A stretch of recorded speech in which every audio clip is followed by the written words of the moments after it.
The wooden dining table practically groans under the weight of the platters upon it, all brimming with meats and vegetables from the bewildering wood. "I've certainly earned this," you say to yourself, as you slide into your seat at the table, positively drooling over the feast before you. Melanie takes no note of your boorish behavior, uttering a small prayer of thanksgiving before reaching for a plate of vegetables. Mar sits, eyes fixed on the food upon the table, statuesque in his stillness. What a good boy.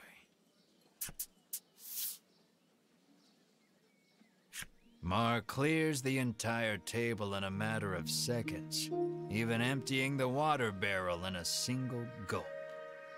He lets out a self-satisfied burp that sends a small jet of just-drank water arcing out onto the floor.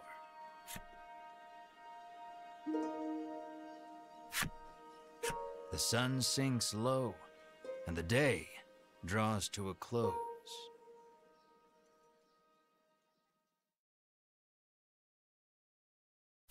A scream pierces the silence. "Fire!" You leap out of bed, adrenaline coursing through your veins.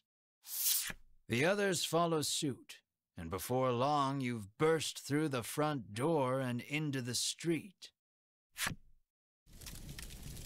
Riddis's house is ablaze, a nearby villager screams.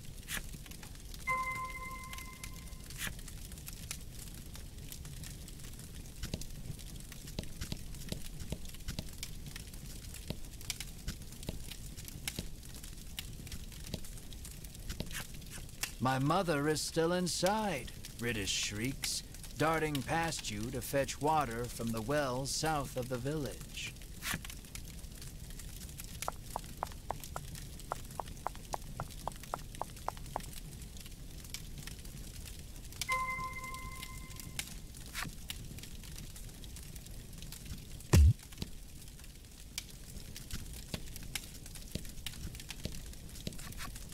Riddis is gathering water in an attempt to fight the blaze all on her own.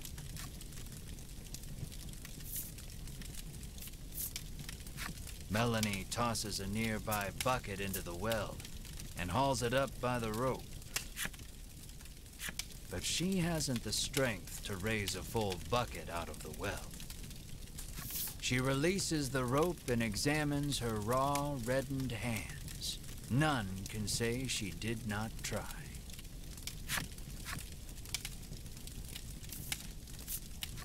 Mar's eyes light up. He scrambles over the edge of the well and sucks the well dry in an instant. He pokes at his swollen belly and gestures toward Riddis's house, as if to say, "Get me back there, quick."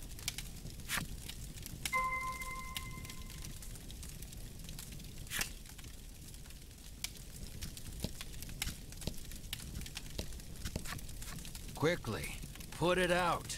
You have to put it out," Riddis screams at Mar.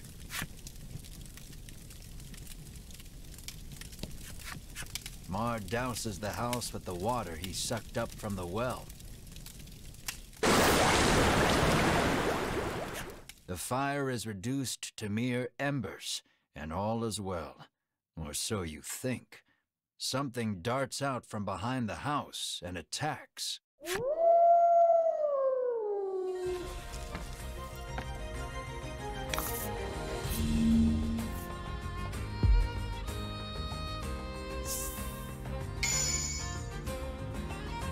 And fight.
Nice work.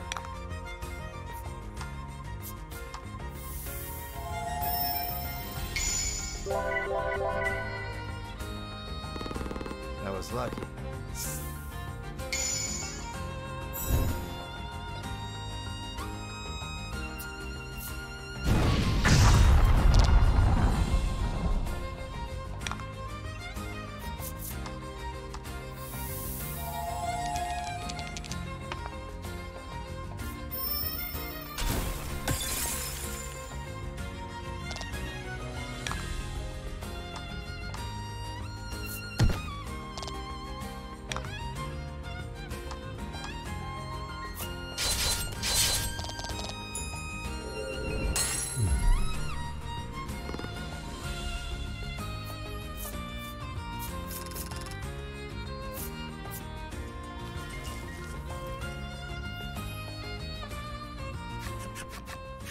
The fiery beast dispatched, you return to putting out the last of the blaze with Mars' help.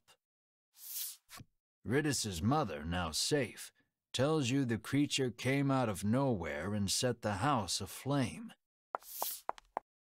What would bring a creature of fire to a place like this, you wonder?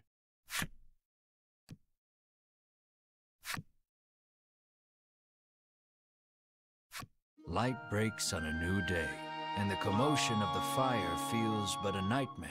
You lead your party to Ridus's house to ask for safe passage out of the bewildering wood.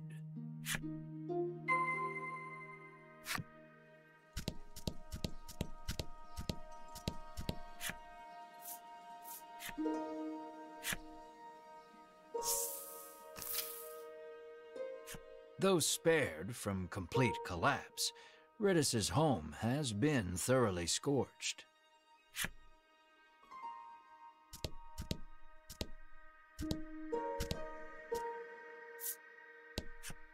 Ridus's mother tells you she was once deceived by a crooked merchant and plunged into debt. Ridus has been working to repay the debt ever since her mother took ill. You lightly press your thumb and forefinger to the corner of each eye, a mixture of sadness and anger swirling within you. Ridus's mother is in no small amount of pain.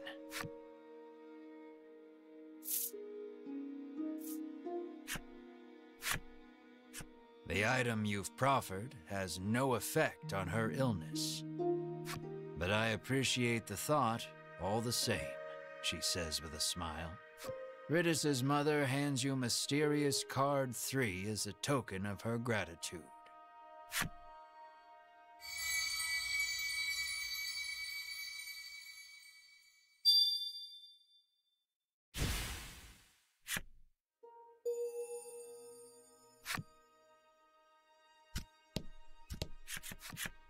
Ridus sits alone in one of its rooms, the air thick with the smell of char. There shouldn't be any fire creatures for miles, she grumbles. She says the monster appeared while she was playing the woodland flute last night. As to why any monsters, let alone fire monsters, appeared, well... Despite the circumstances, you ask Ridus to lead you out of the bewildering wood as promised. I did promise that, didn't I? She says wearily, rising from her seat. The poor girl is clearly still in shock. Why do you want to venture out beyond the bewildering wood anyway? She inquires, as she gathers this and that in preparation to leave.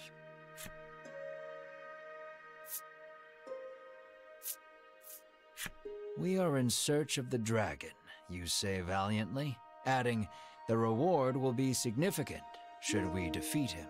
Honesty is the best policy. Sounds like a real risky way to make a living, she replies flatly, feigning interest. A group of Ivory Order people came through here just the other day, she explains. You connect the dots with malice. Those 3. You seethe. At last, Ridus is ready to depart for the edge of the bewildering wood.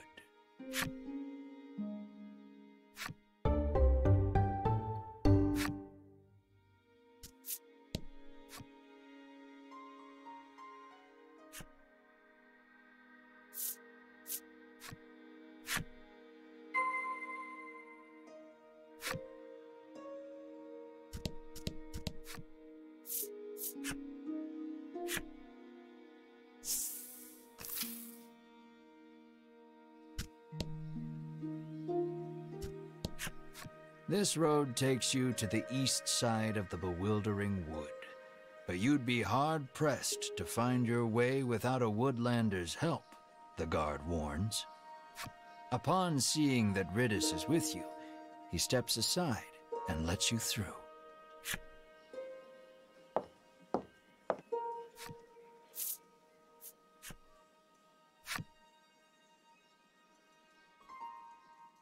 The eastern portion of the woods certainly does not want for thick, soupy fog.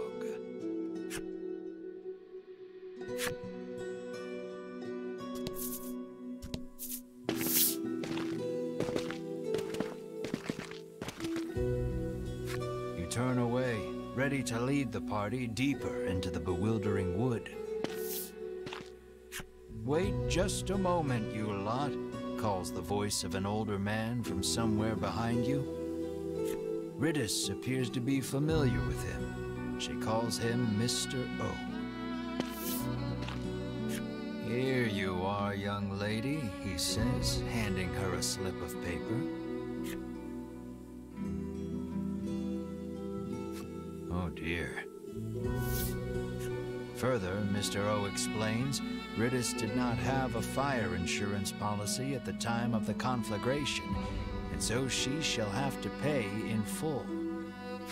I'll thank you kindly to pay by the end of the month. Bye now, Mr. O says, receding from view as he returns to the forest. Hee. Riddis lets out a bemused chuckle, her demeanor remarkably calm for what has just transpired. She pulls the woodland flute from her cloak and begins softly playing.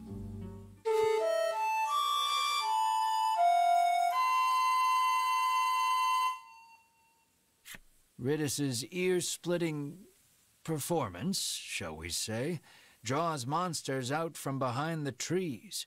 Within moments, they are nearly upon you.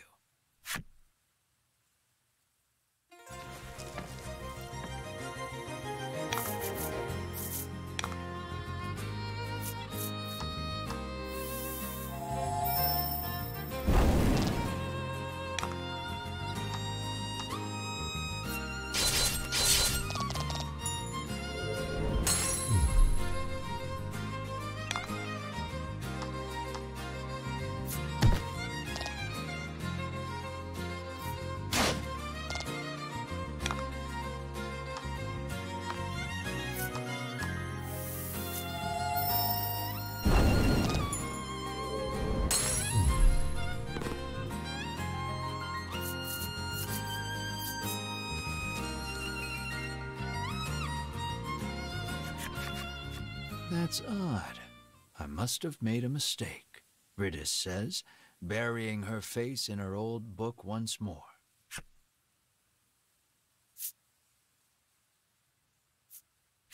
She opens the book to a particular page and thrusts it in your face. You can't tell anyone in the village I let you see this, okay? It's a page of sheet music with a note scrawled beside it that reads, "Play this lucky tune to reverse your financial fortunes and make money woes a thing of the past." No matter how many times I played this last night, our debt never went down, she fumes, incensed. You inspect the page a bit more carefully. Off in a corner, in letters so small as to be illegible, another message reads, "May summon monsters if played incorrectly." You finally see that so long as Riddis holds the flute, this is nothing more than a monster conjuring melody.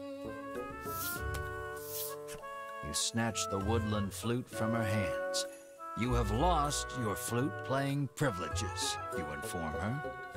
"But I'll never escape from this mountain of debt without it," she cries, clearly still believing in the melody of fortune.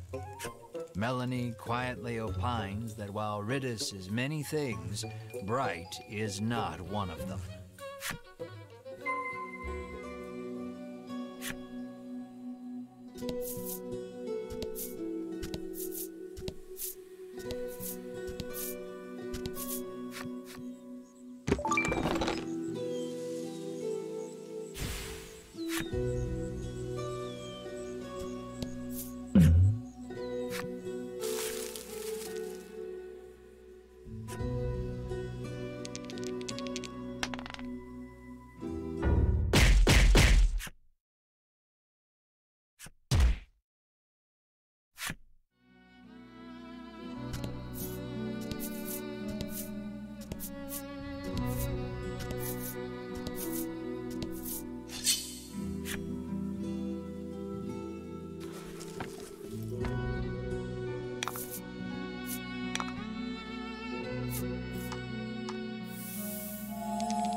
Nice work.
Good work.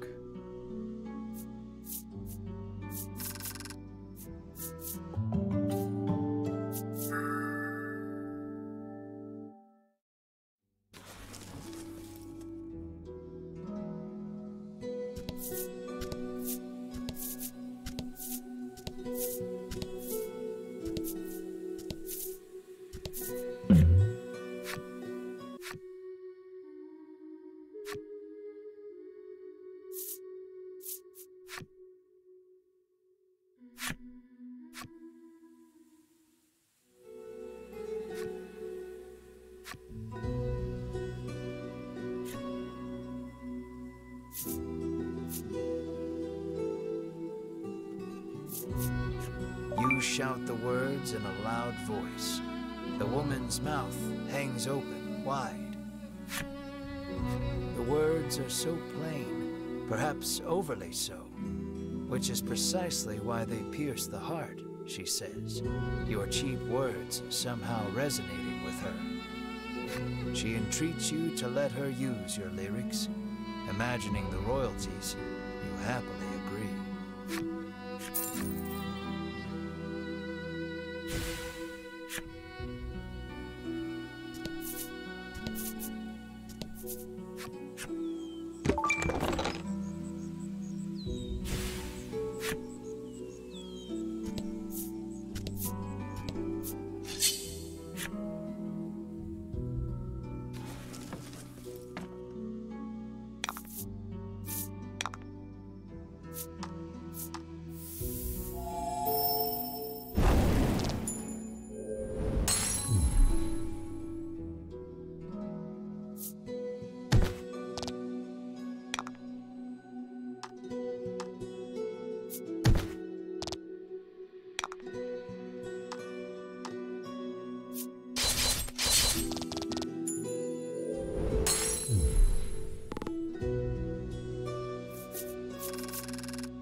Here, Ritis chirps, pushing overgrown boughs and shrubs aside.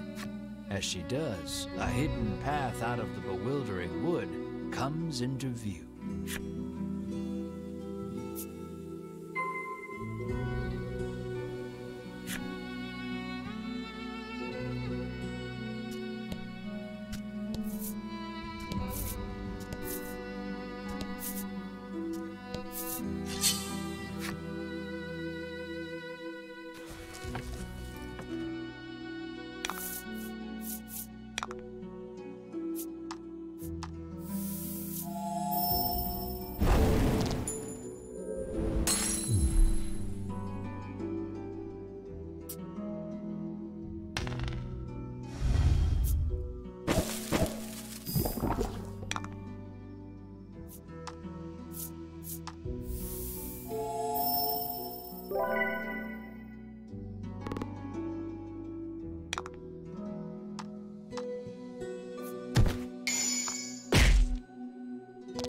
Fortune favors the bold.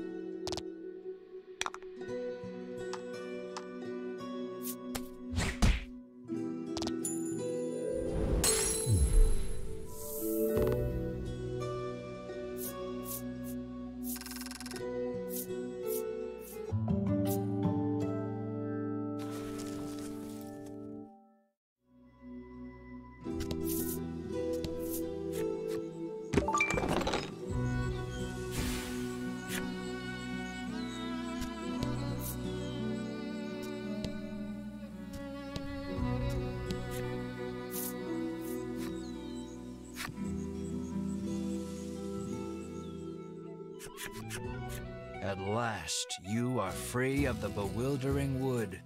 Praise the power of the woodlanders, you squeal in admiration of Riddis. She giggles bashfully. You've certainly kept your promise, you say. Thank you for showing us the way. I was hoping I could join you on your quest to defeat the dragon, Riddis suddenly blurts out.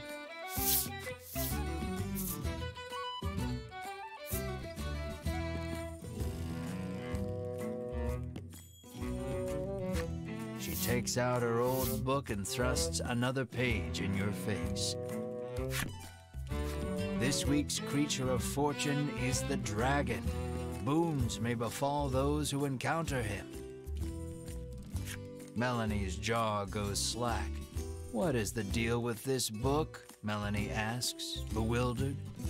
I can probably pay off my debt if we can just defeat the dragon, Riddis chirps, revealing her true intentions.